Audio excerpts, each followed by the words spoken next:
Bienvenue à tous sur votre chaîne TV Actu France. Révélée lors de la dernière saison de la Star Academy, Maya, jeune chanteuse de 21 ans au style pop affirmé, fait face aujourd'hui à une autre réalité que celle des projecteurs, la violence des réseaux sociaux. Depuis la sortie de son single « Blonde », elle confie vivre une véritable tempête numérique.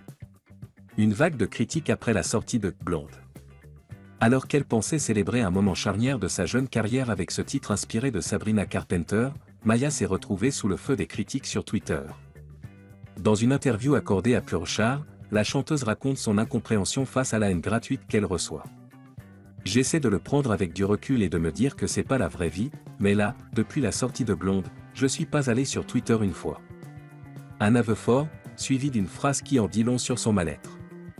J'ai développé une phobie de Twitter, mais premier degré. L'artiste bouleversé, ça me rend trop triste. Maya n'est pas la seule à souffrir de la toxicité en ligne, mais elle avoue être profondément touchée par les commentaires malveillants qu'elle reçoit. Je ne comprends pas comment on peut être méchant dans la vie. Comment tu peux prendre le temps d'écrire un commentaire hyper malveillant et l'envoyer? Une incompréhension partagée par de nombreux artistes émergents, confrontés à la violence des réseaux sociaux au sortir de la télé-réalité. La polémique Marine, Maya met les choses au clair. Une autre source de controverse? Une phrase dans sa chanson « Blonde » où elle cite le prénom Marine. Certains internautes sont allés jusqu'à lui prêter une intention politique, l'associant à Marine Le Pen, une interprétation absurde, selon la chanteuse. Franchement, entre Elena, Sia et Angèle, à quel moment tu peux te dire que c'est Marine Le Pen? Marine, la pauvre, elle n'a pas choisi son prénom. Elle précise que la référence dans la chanson était dédiée à Marine, sa camarade et gagnante de la Star Academy, avec qui elle partage une belle amitié. Être d'extrême droite, c'est mon plus gros red flag.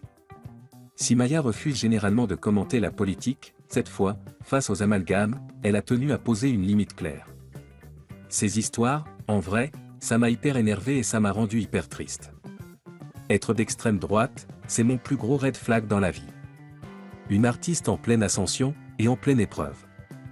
En tournée depuis février avec les autres élèves de la Star Academy 2024, Maya continue d'assurer le show aux côtés de Charles, Iboni, Marine, Franck et les autres. Mais cette expérience de la célébrité naissante lui rappelle aussi à quel point il est difficile de préserver sa santé mentale dans l'univers ultra connecté d'aujourd'hui.